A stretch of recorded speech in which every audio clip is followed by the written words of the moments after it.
नमस्कार शेतकरी मित्रांनो, रुपाली सूर्यवंशी या आमच्या यूट्यूब चॅनलवर आपल्या सर्वांचे स्वागत.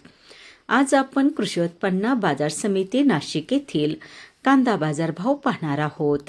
असेच रोजचे कांदा बाजारभाव पाहण्यासाठी आमच्या चॅनलला सबस्क्राईब करून सपोर्ट करा. नाशिक येथे उन्हाळी कांद्याची आवक 4,887 क्विंटलची झाली होती.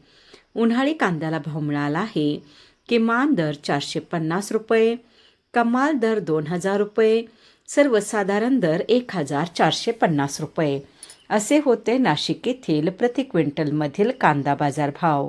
नाशिक येथे उन्हाळी कांद्याची आवक 4,887 क्विंटलची झाली होती. उन्हाळी कांद्याला भाव मिळाला आहे किमान दर 450 रुपये, कमाल दर 2,000 रुपये, सर्वसाधारण दर 1,450 रुपये असे होते नाशिक येथील प्रति क्विंटलमधील कांदा बाजार भाव.